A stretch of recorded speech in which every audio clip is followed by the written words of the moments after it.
కాలుష్యం బదులు ఇంట్రడక్షన్ ఇటువంటి వెంటనే కాలుష్యం బదులు ఇంట్రడక్షన్ ఇటువంటి వెంటనే కాలుష్యం బదులు ఇంట్రడక్షన్ ఇటువంటి వెంటనే బీసీపీ అధికారులను వెంటనే తాగబోతే నీళ్లు లేక తల్లడిల్లిపోతున్నాం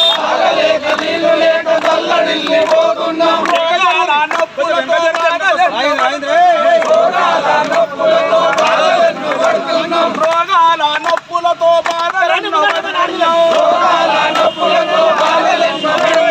ఆడపిల్లలందరికీ గర్భకోశ వ్యాధులొస్తే రైతన్నాలందరికీ చర్మ వ్యాధులొస్తుంటే కాళ్ళు చేతులు పుండ్లాయి ఎట్టమైన బతుకులాయి ఎట్లా బతకాలి రోజు మడుగు ఊరిలోన ఎట్లా నెగలాలి రోజు మడుగు ఊరిలోన ఎన్నో రద్దు యాజమాన్యం కంపెనీ నీళ్ళన్నీ నల్లగుంట చెరువునంత నింపేత బింది చూడు ఎట్లా బతకాలి రోజు మడుగు ఊరిలోన ఎట్లా నెగలాలి రో పెతందారి గొర్రెలతోటి పెద్ద పెద్ద దొరలంతా అద్దాలల్ల కూర్చొని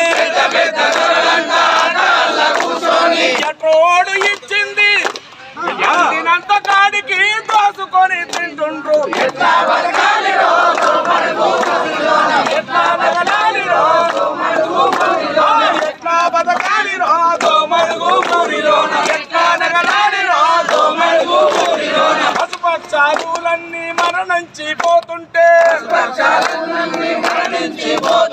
పశువుల పాలల్ల కూడా విషం కలిసిపోతుంటే పచ్చని గడ్డి చూడు విషపూరితమవుతుంటే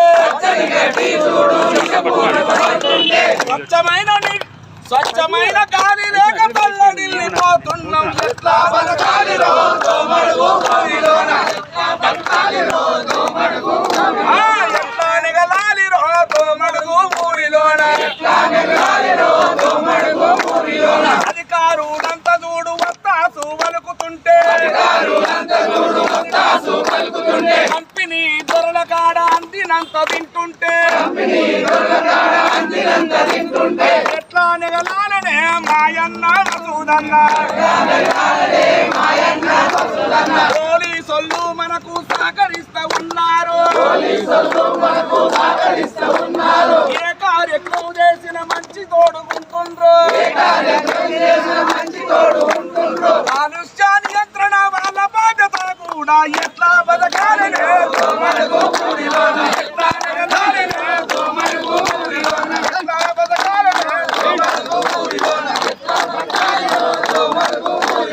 కాలుష్య నివారణ కమిటీ ఐక్యత. ప్రభుత్వం పట్టించుకోకపోవడం వల్ల మహిళలు రైతులందరూ కూడా వచ్చి పెద్ద ఎత్తున జాతీయ రహదారి మీద రాస్తారోకో చేసే పరిస్థితి వచ్చింది.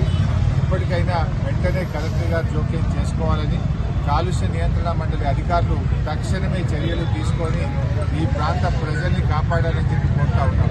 చెరువు నీరు మొత్తం కూడా కలుషితం కావడం వల్ల మరి ఇక్కడ భూగర్భ జలాలన్నీ కూడా కలుషితమైపోయి ప్రజల ఆరోగ్యం దెబ్బతింటా ఉంది. పశువులు కూడా చనిపోతున్నటువంటి పరిస్థితి ఉంది. మరి క్యాన్సర్ లాంటి అతి ప్రమాదకరమైనటువంటి వ్యాధులతోని ఇలా ప్రజలు చాలా బాధపడతా ఉన్నారు.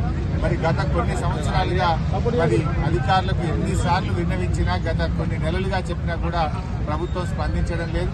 పోలీస్ అధికారులు, రెవెన్యూ అధికారులు ఒకవైపు మరి కాపాడవలసినటువంటి వాళ్ళే రక్షణగా నిలుస్తూ ఇలా ప్రజలకు అన్యాయం చేస్తూ ఉన్నారు. నేను కొండా సురేఖ మంత్రి గారిని కూడా కోరుతా ఉన్నా, తక్షణమే మీరే స్వయంగా ఈ చెరువును విజిట్ చేయాలని, మరి యాజమాన్యం మీద అదేవిధంగా అధికారుల మీద చర్యలు తీసుకోవాలని చెప్పి, ప్రజల్ని కాపాడాలని చెప్పి నేను ప్రభుత్వాన్ని డిమాండ్ చేస్తున్నాను.